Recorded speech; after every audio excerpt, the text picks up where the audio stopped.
Welcome to my channel study web series, जिसमें हम बात कर रहे हैं जो इंग्लिश वर्ड है विद करंट सिचुएशन से उसके बारे में बात करेंगे। और आज के इस वीडियो लेक्चर में हम फिर से देखेंगे जो 5 मोस्ट इंपोर्टेंट वर्ड हैं उनके बारे में जानेंगे और देखेंगे किस प्रकार से हम करंट सिचुएशन से इंग्लिश वर्ड को आसानी से सीख सकते हैं। तो आइए चलते हैं हम अपने पहले वर्ड के ऊपर।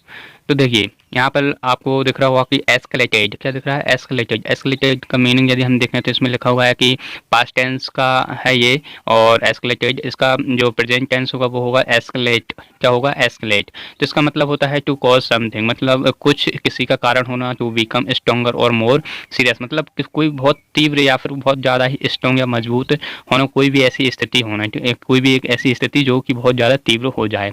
आपने देखा होगा, सुना होगा, एस्केलेटर होता है। एस्केलेटर मतलब जो वो त्वरण होता है। त्वरण आपने सुना होगा, जो फिजिक्स पढ़ी होगी यदि आपने, तो उसमें त्वरण आता है, उसको हम बोलते हैं एस्केलेटर। ठीक है। तो एस्केलेटर क्या होता है कि जब जो वेलोसिटी होती है, वेलोसिटी में यदि कोई चेंजेस होता है, उसमें कोई तीव्र चेंजेस होता है, तो उसे हम क्या बोलते हैं? एस्केलेटर बोलते हैं। ऐसे ये क्या है? एस्केलेट है। एस्केलेट का मतलब क्या है? टू बिकम स्ट्रोंगर और मोर सीरियस, मतलब किसी भी स्थिति का अधिक तीव्र होना या फिर करना या फिर अधिक गंभीर बनना। अब देखो यहाँ पर यदि हम देखें तो ये देखना, एक मिनट, देखो यहाँ पर लिखा हुआ है कि आई स्टेप बैक, मतलब एक स्टेप बैक होना। Nepal has escalated the border dispute, the priority should be to de-escalated. वो कह रहे हैं कि जो नेपाल है उसने जो सिचुएशन है, आपको पता होगा कि जो काला पानी वाला और जो मैप से लेकर जो सिचुएशन चल रही है, जो कह सकते हैं कि जो स्थिति चल रही है भारत और नेपाल के बीच में, वो बहुत ज़्यादा बिगड़ती हुई जा रही है और नेपाल उसको बिगाड़ते जा रहा है। अभी हम देखेंगे कि एक मीनिंग और आएगा, अनएनिमसली। तो उसमें हम देखेंगे कि किस प्रकार से नेपाल की जो पार्लियामेंट है उसने एक मत होकर जो विधेयक है वो पारित कर दिया है कि काला पानी वाला क्षेत्र है वो नेपाल का क्षेत्र है। ठीक है। तो उसने क्या कर दिया है, ऐसी स्थिति को, जो सिचुएशन है वो सिचुएशन को क्या कर दिया है, बहुत ज़्यादा ही गंभीर रूप से बढ़ा दिया है, उसको बहुत तीव्र कर दिया है। इसलिए अब यहाँ पर कह रहा है कि the priority should be to de-escalated, मतलब जो प्रायोरिटी होना चाहिए भारत की वो क्या होना चाहिए? डी एस्केलेटेड की होना चाहिए, मतलब जो स्थिति बहुत तीव्र हो चुकी है उसको कम करने की होना चाहिए। आगे चले तो देखो आगे यहाँ पर लिखा हुआ है अनएनिमसली। अनएनिमसली हम इसी की बात कर रहे थे कि जो पार्लियामेंट है ऑफ नेपाल, तो नेपाल की पार्लियामेंट ने क्या किया है कि अनएनिमसली मतलब एक मत होकर जो विधेयक है कॉन्स्टिट्यूशन वाला, उसको पारित कर दिया गया है। कि अभी जो संविधान संशोधन हुआ था वहाँ की संसद में, तो उसको एक मत होकर वहाँ के सभी मेंबर्स ने उसे पारित कर दिया गया है और कहा कि जो एरिया है वो कहाँ किसका है? नेपाल के मैप के अंतर्गत आता है। तो ये उन्होंने क्या किया है? अनएनिमसली पारित कर दिया गया है। ठीक है। तो ये हम देखें कि यहाँ पर एस्केलेट और यहाँ पर क्या आ जाएगा? अनएनिमसली। तो दोनों का मीनिंग आपको अच्छे से समझ में आ गया होगा कि दोनों का मीनिंग हम किस प्रकार से याद रख सकते हैं। एस्केलेट का मतलब होता है कि कोई स्थिति है, उस स्थिति को क्या कर देना? इंटेंसली क्या बढ़ा देना? बहुत तीव्र कर देना। और अनएनिमसली का मतलब क्या होता है कि एक मत होकर किसी चीज के पक्ष में जाना। ठीक है। अब आगे चले तो देखो यहाँ पर लिखा है स्ट्राइव, ये भी उसी का है, नेपाल से संबंधित जो न्यूज है उसी में से आया है स्ट्राइव।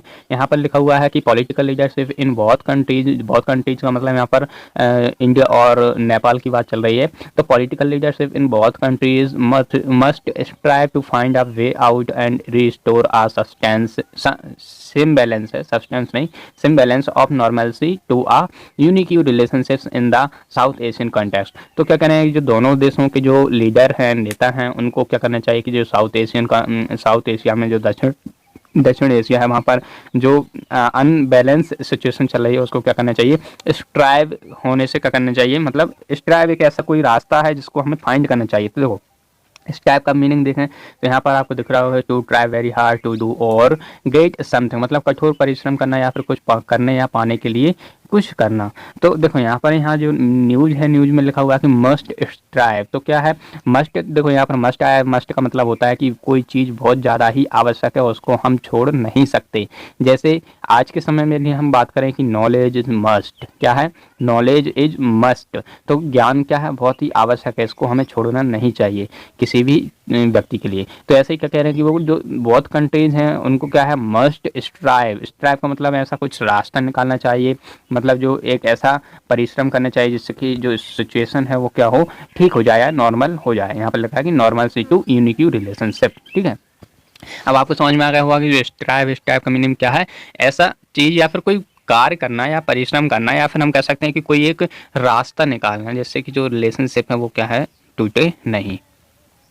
आगे चलें तो आगे लिखा हुआ है कि देखो ये न्यूज उसी में से है, आप देख लेना कि नेपाल से lower house of parliament on Saturday unanimously, देखो यहाँ पर जो मीनिंग आया वो हमने पीछे देख लिया है कि unanimously approved a constitutional amendment will to guarantee legal status for an adopted political map of the country. तो जो कंट्री है, कंट्री ने क्या कर दिया गया है, एक कॉन्स्टिट्यूशनल अमेंडमेंट बिल पास कर दिया है, जिससे कि क्या हुआ कि जो पार्लियामेंट थी उसने अनैनिमसली रूप से क्या कर दिया, उसे पारित कर दिया है, एक मत से पारित कर दिया है। तो ये न्यूज़ आप देख लेना। ठीक है, आगे चले तो ये लिखा है कि उत्तराखंड बॉर्डर वाला जो एरिया था, वो काला पानी वाला क्षेत्र है, वो वहाँ पर उत्तराखंड वाले एरिया में ही है।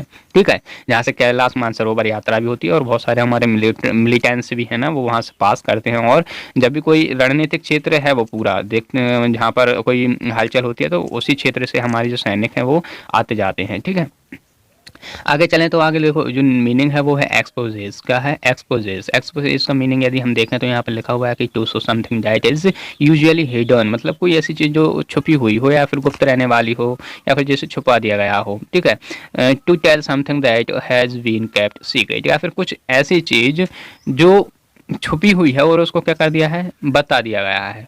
ठीक है, तो इसका एक्सपोज का मतलब क्या है, कोई ऐसी चीज़ जो छुपी हुई हो या छुपा दी गई हो, तो उस चीज़ को क्या कर देना, हमें बाहर निकालना ही क्या कहलाता है, एक्सपोजेस। ठीक है, तो एक्सपोजेस का अब मीनिंग यहाँ पर हमने समझ लिया है, तो आपको न्यूज भी समझ में आ जाएगी। तो यहाँ पर लिखा है कि a centre that gives more spaces. तो आप कह रहे हैं कि जो सेंटर है, केंद्र है, केंद्र को अब क्या करना चाहिए, मोर स्पेसेस देना चाहिए।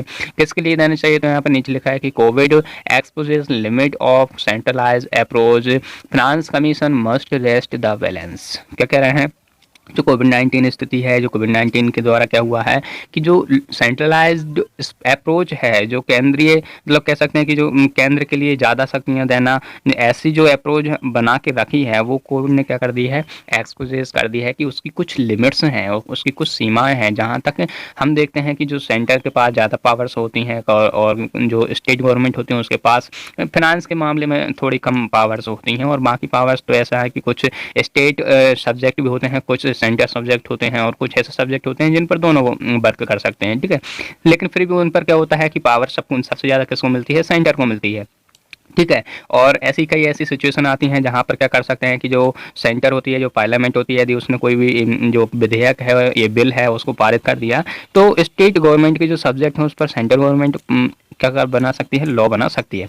तो ऐसा हम देखते हैं कि जो हमारा कॉन्स्टिट्यूशन है उसमें कुछ ऐसे कुछ प्रावधान हैं, ऐसे कुछ प्रोविजंस हैं जिससे क्या होता है कि जो सेंटर के पास पावर कुछ जो ज़्यादा होती है। हम यहाँ पर क्या कर रहे हैं कि जो फिनांस है, फिनांस के मामले में देखें तो फिनांस के मामले में भी सेंटर के पास सबसे ज़्यादा पावर होती है, इसलिए वो कह रहे हैं कि जो डिसेंट्रलाइज या फिर सेंट्रलाइज्ड अप्रोच है वो उसकी क्या है, कुछ लिमिट्स हैं। इसलिए क्या होना चाहिए कि जो फिनांस कमीशन है, आपको पता होगा कि अभी 15 फिनांस कमीशन के जो चेयरमैन हैं NK सिंह हैं, तो उनसे ये क्या बता रहे हैं, बोल रहे हैं कि 15 जो फिनांस कमीशन है मस्ट रीसेट द बैलेंस। देखो यहाँ पर भी मस्ट आया है, मस्ट का मतलब हम पहले ही समझ चुके हैं कि मस्ट का मतलब ऐसी जगह यूज होता है, मस्ट जो क्या हो बहुत ज़्यादा ही इंपॉर्टेंट हो, उसे हम छोड़ ही नहीं सकते। ठीक है, तो क्या कह रहे हैं कि मस्ट रीसेट द बैलेंस, तो उसको क्या करना चाहिए कि जो बैलेंस बनता है सेंटर और स्टेट का, उसको क्या करना चाहिए, बैलेंस करना चाहिए।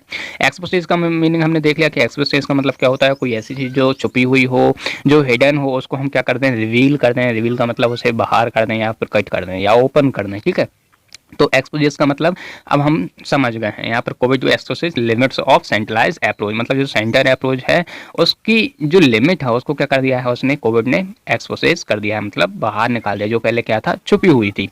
आगे चलें तो आगे देखो यहाँ पर वही उसका ही मीनिंग है, जो सेंट्रलाइज अप्रोच वाले कटिंग थी उसकी ही आगे की न्यूज़ है, उसमें एक मीनिंग और आया था, उसमें लिखा हुआ है कि एग्रावेटेड का लिखा है, एग्रावेटेड। एग्रावेटेड का मीनिंग यदि हम देखें तो लिखा हुआ है कि टू मेक समथिंग वर्स और मोर सीरियस, मतलब एक ऐसी स्थिति जो क्या बिगाड़ देना, मतलब एक ऐसा काम करना है जिससे कि सिचुएशन क्या हो, बिगड़ जाए, जिससे कि सिचुएशन वर्स से वर्स हो जाए, मतलब बद से बदतर हो जाए। तो ऐसी स्थिति को हम क्या कहते हैं, एग्रावेटेड कहते हैं। क्या कहते हैं, एग्रावेटेड। देखो दूसरा इनफॉर्मल में भी लिखा है कि टू मेक समबडी एंग्री और एनॉयड, मतलब किसी को क्रोधित कर देना। एग्रावेटेड का मतलब क्या होता है, किसी को क्रोधित कर देता है। ये हम इनफॉर्मल में देखते हैं। यदि हम फॉर्मल में देखें तो फॉर्मल ये होता है कि स्थिति को बिगाड़ देना, और स्थिति को बिगाड़ देने का मतलब क्या है कि किसी को क्रोधित कर देना, है ना। तो अब इसकी न्यूज यदि हम देखें तो आपको समझ में आएगी। द फिजिकल स्ट्रेस, देखो स्ट्रेस का मतलब होता है तनाव। The physical stress that has been building up at various level of the government has been aggravated by the कोविड-19 पैंडेमिक। तो क्या कर दिया कि जो कोविड-19 पैंडेमिक था उसने जो गवर्नमेंट का फिजिकल कंसोलिडेशन था, कंसोलिडेशन, फिजिकल कंसोलिडेशन मतलब होता है राजकोषीय समेकन निधि, जो फिजिकल कंसोलिडेशन था उसको क्या कर दिया है, एग्रावेटेड कर दिया है, बिगाड़ दिया है। तो क्या हुआ कि the collapse in general government revenues, और जो जनरल गवर्नमेंट रेवेन्यूज हैं वो क्या हुआ, कोलैप्स हो गए हैं। And the consequence rise in the deficit level has not only disrupted and the glide path of fiscal consolidation। तो क्या हुआ है कि जो ग्लाइड पैथ है, ग्लाइड पैथ आपको पता होगा कि जो एक हम जब ग्राफ बनाते हैं तो ग्राफ में जो ऊपर से नीचे की ओर जो लाइन आती है उसको हम ग्लाइड पथ कहते हैं, ठीक है। तो ग्लाइड पथ जो कंसोलिडेशन है, फिजिकल कंसोलिडेशन, उसका ग्लाइड पथ क्या कर दिया है, डिस्ट्रप्टेड कर दिया है, किसने, कोविड-19 ने। और जो जब ऐसी सिचुएशन बनी तो उसको हम क्या बोलते हैं, एग्रावेटेड, ठीक है। एग्रावेटेड का मतलब क्या होता है कि सिचुएशन को बिगाड़ देना, स्थिति को बदतर, या फिर कह सकते हैं कि जो स्थिति है उसको क्या कर देना, बिगाड़ देना, या फिर उसे खराब कर देना। देखो आगे चलें तो आज की हमारी मीनिंग ख़त्म हो जाते हैं यहीं पर। हमने 5 मोस्ट इम्पोर्टेंट वर्ड देख लिए हैं और आज की वीडियो में बस इतना ही। वीडियो देखने के लिए थैंक यू, ठीक है।